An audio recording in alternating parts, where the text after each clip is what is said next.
everyone. This is Kripa Anand, and welcome to the B2B Market Insights podcast, where we explore the ideas, challenges, and innovations shaping the future of business. Today, we are diving into the backbone of the Canadian economy, the manufacturing sector. In 2026, the Prairies stand at a critical turning point where operational excellence must align with forward thinking policy to tackle a growing productivity challenge and keep Canadian SMEs competitive on the global stage. Representing an organization with over 150 years of advocacy and a network where SMEs drive the vast majority of Canada's manufacturing output and exports, we are joined today by two influential leaders from Canadian manufacturers and exporters. Brittany Scarrow, Vice President of Prairies Operations, brings over 15 years of experience driving business growth and innovation in the industry. Alongside her is Jillian Einarson, Vice President of Prairies Policy, who is at the forefront of shaping government relations and ensuring manufacturers' voices are heard where it matters the most. So, before further ado, let's welcome these two very special guests. Brittany, Jillian, welcome to the podcast. Such a pleasure to have you both with us. Thanks for having us. Thank you. Now, Brittany, you work closely with manufacturers across Alberta and the Prairies who are often the unsung heroes of our export economy. So let's start the conversation by understanding who are Prairie manufacturers today and what challenges are limiting their growth. Go ahead. So, prairie manufacturers are, if you think of the prairies, they're very resilient. So, these are companies that have businesses across generations, large and small, um, that really deliver products and goods around the world, despite all the challenges of being landlocked, having prairie winters. And so, they're delivering on the Canadian economy through all that time. And I think what makes them resilient is the challenges that they face, such as infrastructure that drives costs, um, as well as the some of the challenges that come with growth as well. And so, if I would call our manufacturers anything, it would be resilient. So that's very well articulated because understanding that, 85% of your members are SMEs, it highlights how vital local manufacturing is to our national economic stability. So thank you so much for that answer. Now let's explore how Canada can address its growing productivity gap. So, what do you guys think? What must manufacturers do to improve productivity and still stay competitive? So I think there's a couple areas. Here at CME, we put this in a couple different buckets. There's the things that there's challenges out there affecting a manufacturer's ability to grow, but there's also what the manufacturer can do within their four walls to help them. And then there's also the policy and the environment and incentives that we can create in our ecosystem. So I'll answer just at first, just on, what can the manufacturer do? What do you have control over? Because you don't have control over everything, particularly nowadays. And that really is how you take care of your equipment, your people, and your process. And that's your operational excellence. How do you find those efficiencies, in your organization? And then in the way, when you go about doing that in a really systematic way, that really builds up more resiliency and more capacity in your organization, that irrespective the of the challenge that's going to come your way, it just helps you be a little more agile in those situations compared to your competitor. Definitely. I think, uh, again, that's a great answer. And building on what you've said, now I'd like to give a special message to all of our listeners as well, specifically to the factory owners and operators who are listening or watching this. In 2026, working harder is no longer the solution. You have to work smarter also. The productivity crisis isn't just a headline, it's a threat to your margins. Use the resources available through the Prairie Scan partnership and CME's operational excellence programs to audit your processes. If you aren't investing in lean principles and modern capacity building today, you are leaving your business vulnerable to global competitors who are. Efficiency is your best defense, so use it. Coming back to you guys now, I agree. Implementing lean and productivity training, I think it's the most effective way to ensure that growth doesn't get swallowed up by rising operational costs. So let's now discuss how government policy specifically impacts industry growth and efficiency.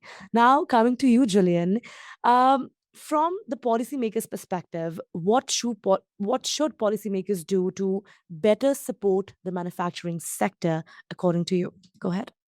At CME, we work really closely with government and industry to ensure that we're strengthening competitiveness and growing a resilient and productive manufacturing sector. And so we speak to our members every day through our daily interactions.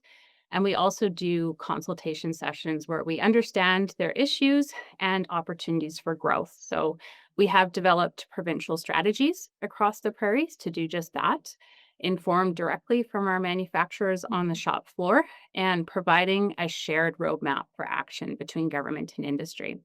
And so manufacturers right now, Britt mentioned this earlier, they're under real pressure, which impacts their ability to grow. There's supply chain disruption, labor shortages, increased cost of doing business, increased trade uncertainty. And so policymakers really need to create an environment where businesses can grow and thrive.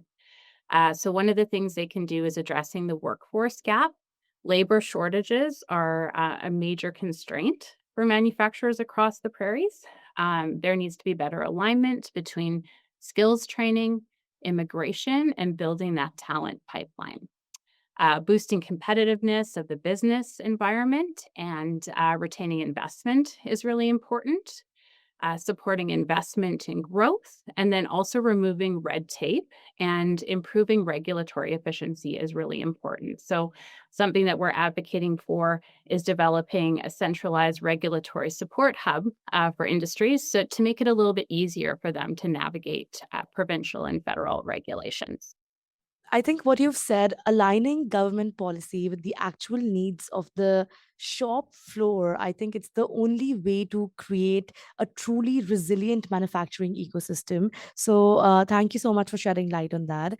Uh, we'd also like to talk about how collaboration between industry, government, and academia drives innovation together. So, Julian, how can institutions better support manufacturing productivity and workforce needs? So institutions, they're very important in terms of training workers, but also in driving productivity and innovation by connecting talent, technology, and industry needs more effectively.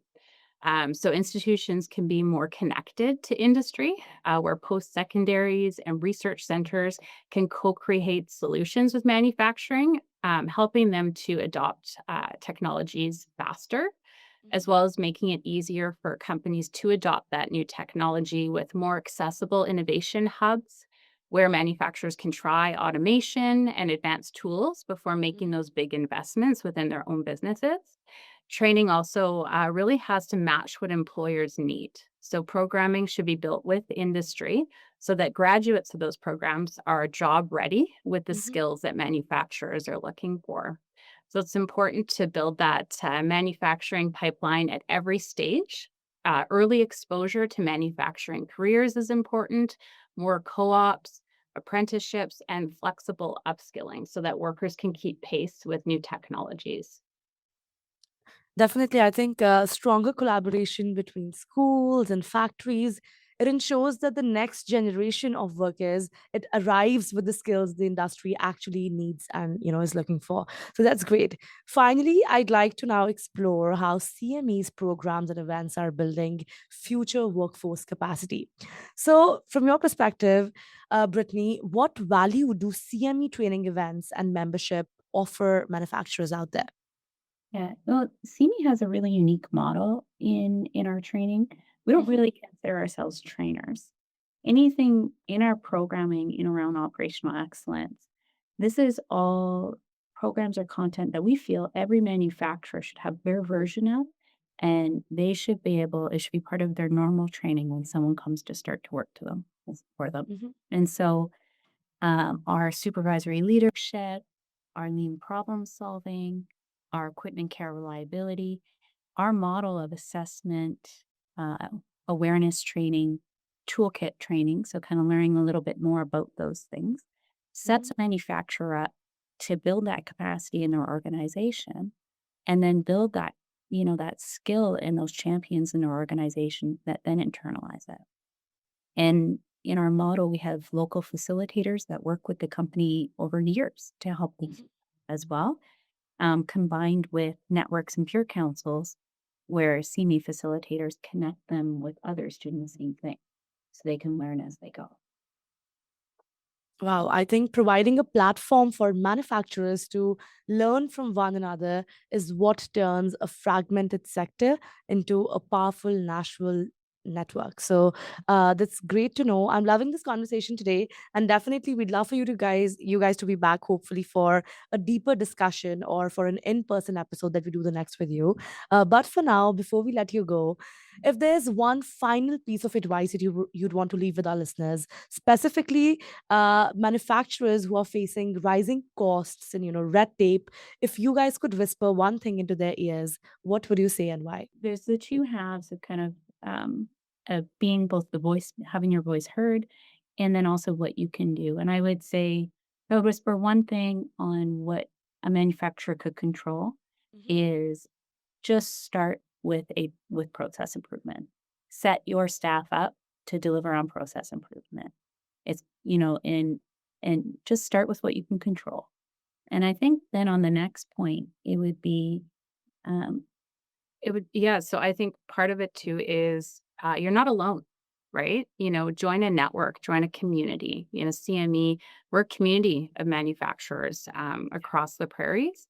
And that network is so important to connect with peers for shared learning, continuous improvement, to share insights, to plug into the support that we have to offer. And then again, share your voice because, as part of CME, we're one voice for advancing manufacturing.